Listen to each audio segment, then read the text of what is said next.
Sun Temple Konark, the World Heritage Sites in India.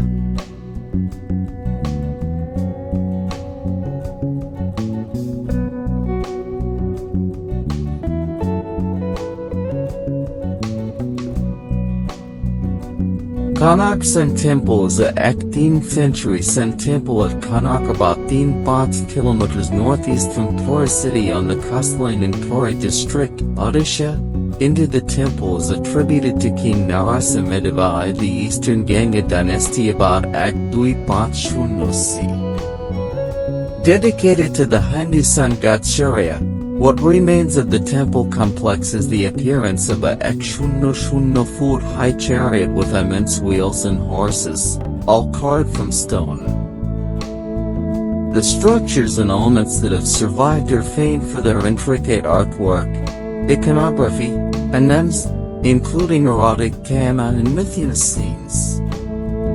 Also called the Surya Devalaya, it is a classic illustration of the Odisha style of architecture or Kalinga architecture.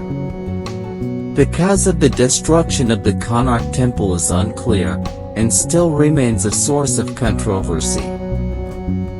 This temple was called the Black Pagoda in European sailor accounts as early as Akchai Shakchai because it looked like a great tear tower which appeared black.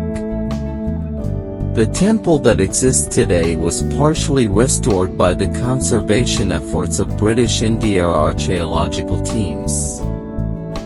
Declared a UNESCO World Heritage Site in 2008, it remains a major pilgrimage site for Hindus. Sculptures about an Orissa's Konark Temple, built in the 18th century to commemorate Surya the sun god.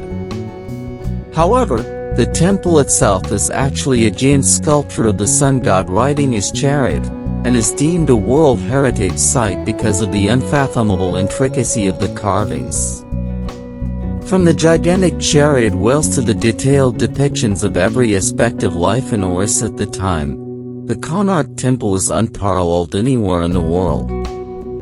The walls of the temple from the temple's base through the crowning elements are ornamented with reliefs, many finished to jewelry-quality miniature details. The terrace contains stone statues of male and female musicians holding various musical instruments including the Vaina, Mardala, Jini. Other major works of art include sculptures of Hindu deities, apsaras, and images from the daily life and culture of the people, Artha and Dharma scenes, various animals, aquatic creatures, birds, legendary creatures, and friezes narrating the Hindu texts. The carvings include purely decorative geometric patterns and plant motifs. Some panels show images from the life of the king, such as one showing him receiving consult from a guru, where the artist symbolically portrayed the king as much smaller than the guru, with the king's sword resting on the ground next to him.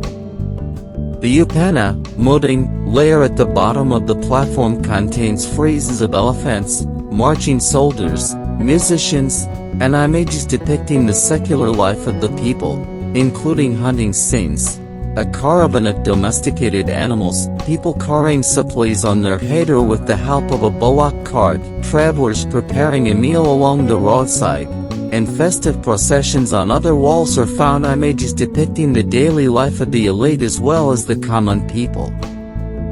For example, girls are shown winging their wood hair, standing by a tree, looking from a window, playing with pets, putting on makeup while looking into a mirror, playing musical instruments such as the Vaina, chasing away a monkey who was trying to snatch items, a family taking leave of their elderly grandmother who seems dressed for a pilgrimage, a mother blessing her son, a teacher with students, a yogi during a standing asana, a warrior being greeted with an namaste, a mother with her child. Konark Temple is also known for its erotic sculptures of mythos. These show couples in various stages of courtship and intimacy, and in some cases coital themes.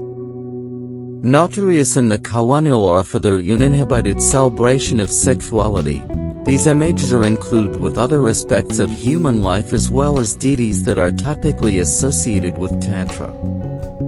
This led some to propose that the erotic sculptures are linked to the Bhama Marga, left-hand Tantra, tradition. However, this is not supported by local literary sources, and these images may be the same Kama and Mithuna scenes found integrated into the art of many Hindu temples.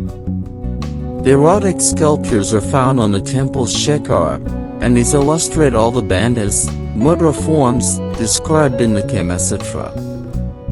Other large sculptures were a part of the gateways of the temple complex. These include life-size lions subduing elephants subduing demons, and horses. A major pillar dedicated to Arana, called the Arana Stamba, used to stand in front of the eastern stairs of the porch. This, too, was intricately carved with horizontal friezes and motifs. It now stands in front of the Jagannatha temple at Puri. The higher layer, above the basement and middle layers, of Konark Sun Temple contains a number of bigger sculptures, mostly sensual. In some carvings, the obscenity is to such a great extent that Vatsayana even did not mention about similar postures in his books. Notwithstanding the vulgarity presented in the sensual scenes, the sculptures reveal the thought knowledge of human anatomy that the artists had. In one scene, a man is lifting a woman with both his hands, and the woman clings to his neck. In this case, the sculptors have wonderfully shown the expansion and contraction of the muscles, as a result of his lifting the woman. It is a proof of their technical experiences of centuries. The preponderance of the vivid sensual scenes scattered in profusion may often approach in sophisticated minds. It is not certainly the faults of the artists if what was natural to them appears vulgar to us now. The morals of the people undergo various mutations in different periods of history. Some people say that these sensual figures were carved out there for the purpose of saving the temple by diverting the electrical flow from the ease of the people, or maybe just to awe for him, as to whether he has really come here to see the deity. There is another altogether different interpretation of the matter. For the average man, the attainment of moksha, success, can come after the fulfillment of all earthly desires, dharma, religion, artha, wealth, kama, desire, and not through repression. The figure of an ascetic in active kata seemed to come from the above interpretation.